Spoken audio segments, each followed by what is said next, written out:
Showbiz Fanatics Alden Richards matapang na hinarap si Attorney Annette Gozon patungkol dito. But before that, if you haven't subscribed yet to my YouTube channel, please don't forget to like, share, and subscribe at hit mo na rin ang notification bell for more showbiz updates.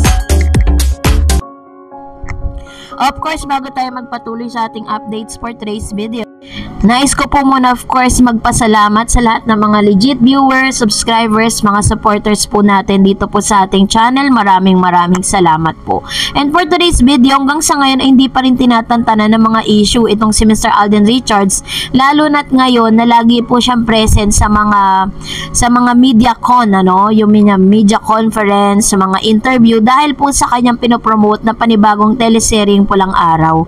So dahil po dito, matatandaan po ninyo ay naging controversial din ang pagdalaw ni Alden Richards for the second time around sa tinatawag na noontime program ng It's Showtime na napapanood sa GMA7. Alam naman natin na sila po yung pumalit sa dati pong kalaban ng Itbulaga na tahanang pinasara o pinakamasaya na ngayon ay pinasara na.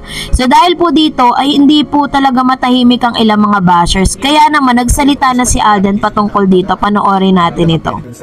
Tapos makikita ka sa noontime show na. Malaki po salamat po kayo sa Network kasi sa kanya po inopen ito. Sabi ko, Miss Annette, ngayon pa lang po, sasabihin ko na po na with everything that has happened in the noontime world, noontime show world po natin ngayon dito sa Pilipinas, kung pwede hingin ko lang po na kumbaga, alam niyo naman po kung saan ako galing. Alam niyo po yung, of course, in terms of yung relationship na meron ako, syempre po, nandito po yan sa TVJ and sa Itbulaga. Pero so with those words, hindi ko na kailangan magpaliwanag.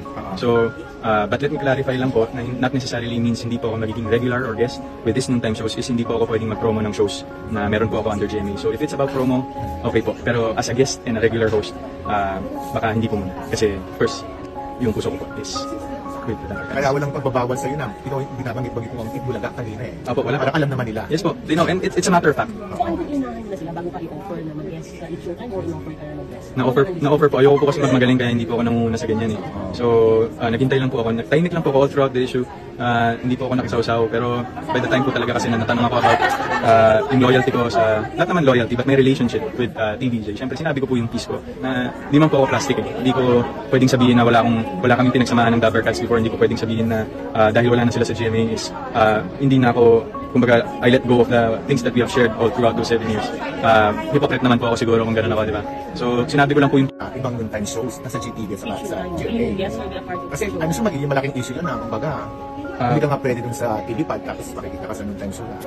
Malaki po salamat po kayo sa Network kasi sa kanya po inopen ito. Sabi ko, Miss Annette, ngayon pa lang po, sasabihin ko na po na with everything that has happened in the noontime world, noontime show world po natin ngayon dito sa Pilipinas, kung pwede hingin ko lang po na kumbaga, alam niyo naman po kung saan ako galing. Alam niyo po yung, of course, in terms of yung relationship na meron ako, syempre po, nandito po yan sa TVJ and sa Itbulaga.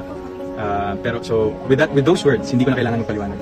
So but dahil nga po sa di matapos-tapos ng mga intriga kay Alden Richards patungkol sa pag-appear niya or pag-promote ng kanyang movie or ng kanyang teleserye dito po sa nasabing show ng It's Showtime, ay finally ay tinanong na or nagsalita na si Mr. Alden Richards na sinabi niya na kinausap niya mismo itong si Attorney Annette Gozon patungkol doon sa arrangement na yon. Kasi dati talagang ni-request niya po sa management dahil meron siyang exclusive contract sa nasabing network, kaya hindi siya pwedeng mag-crossover sa TV5 kung saan nandoon ang TVJ na isa sa pinaka ginagalang at tinitingala talaga namang nire-respeto ni Mr. Alden Richards dahil sa laki nilang ambag ng Itbulaga sa kanyang karera. So dahil dito, ni-request niya na never po siya na magpo-promote, mag-guest, or magiging regular host ng nasabing noontime program kahit po ganun kaganda ang offer sa kanya noon.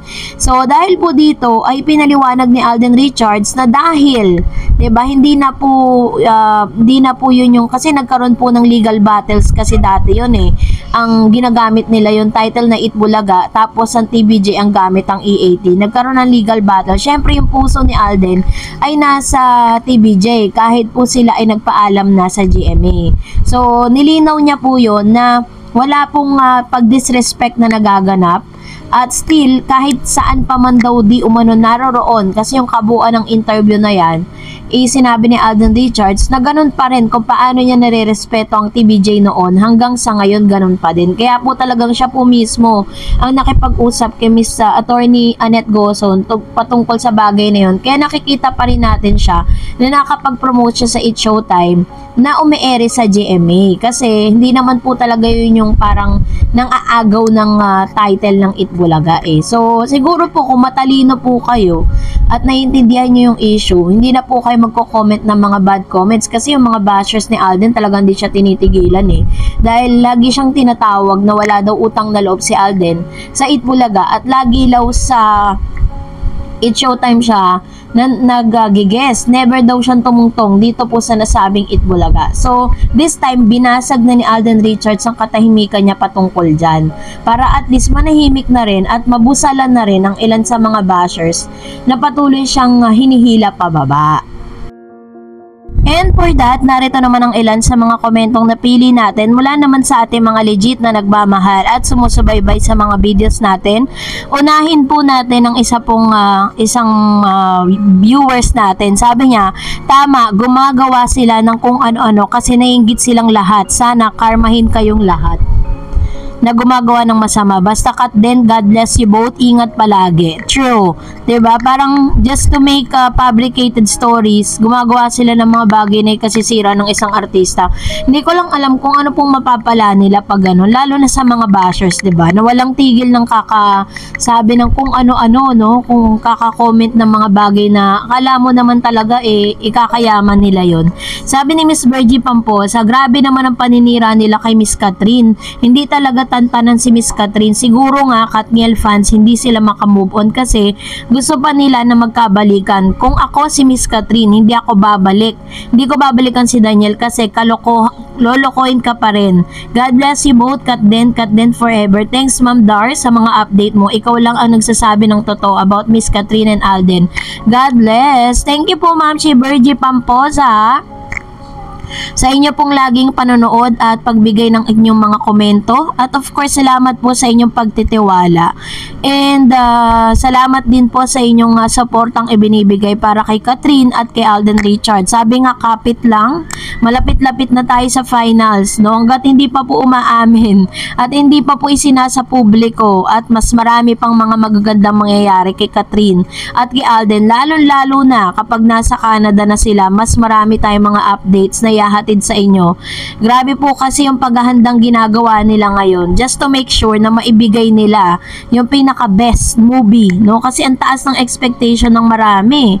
Dalawang network po yung nag-i-expect sa kanila. Sabi po ni Ma'am Cherry Ramosa, good day Miss Dareds, thanks again at palagi mo kami pinasasaya sa mga tunay at legit mong binabalita. God bless you more, at kahit anong gawin ng mga bashers sa Katden, never nilang matitibag ang tunay at totoong nagmamahalan. Kaya stop bashing dahil di nila deserve ang mga bagay na yan. Maging masaya na lang dapat tayo kung ano ang meron sa kanila ngayon. Katden forever. True naman, diba? Let's be happy for them. Kung ano po yung pinakikita nila sa publiko, kung ano po yung mga kinikip nila sa sarili nila. And that's their decision, diba? So, let's respect to that. Kung meron pong limitation, kasi napaka-precious na mga inilalabas na mga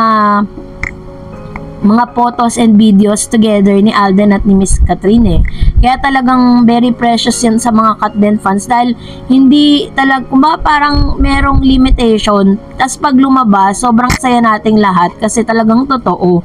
And of course, naku, hindi na yan babalik kay Daniel. Sinabi na niya na hindi na siya babalik pa kay Daniel, lalo na ang sumundo pa kay Daniel sa airport na may makakakita sa kanila ng mga tao. So, tantanan na ninyo si Kat, masaya na si Kat kay Alden. We love Katden. True naman, no? Ayaw kasi tantanan lagi pong ginagawa ng story, lalo na po yung pagsundo-sundo na yan. Diyos ko, napaka-imposible pong mangyari na gagawin ni Miss Catherine yan, dahil sa gagawin niya, kaya kung gagawin man niya yan, siya rin po ang masisira, diba? Mawawala na po ng tiwala yung mga tao sa kanya dahil sa dami ng mga sinabi niya sa kanyang mga interview that she's not going back, she's moving forward, diba? Yung mga ganong statement niya. Mr. Renato Sayan, Miss Dar Eds, bago lang to, meron akong inireport na content creator, ito si Blind Item University. Binalaan ko siya, pwede makasuhan siya ng libel sa content niya about sa pagkikita ni Daniel Padilla at anak nila ni Kathleen Bernardo, which is false accusation. Pasok to sa libel case. Pwede pa siya maban sa YouTube channel. Anyways, na-report ko sa YouTube, inaantay ko na lang yung reply email from YouTube. Ayan. And sabi ni Miss SL Stage, si Juliet Coco yun, ang nag-trip sila, na-post na yan dati ng mga legit showbiz news at pinakita yung pics na yan. Yung ibang vlogger talaga para may magawa lang content, kung ano-ano na lang ibabalita or content, sinasakin lang nilang kasikatan ng cut din ngayon. True po yan, diba? Parang gumagawa na lang talaga ng para for the views, ganun.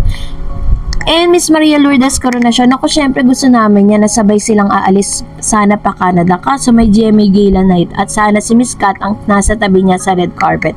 Alam nyo, possible yan kasi tahimik po ang ABS at ang GMA patungkol yan. Baka boomerang sa atin lahat yan. And that's it for today. For more videos and updates, please don't forget to like and subscribe, and please don't forget to follow my Facebook page, Dar Eds TV. God bless everyone.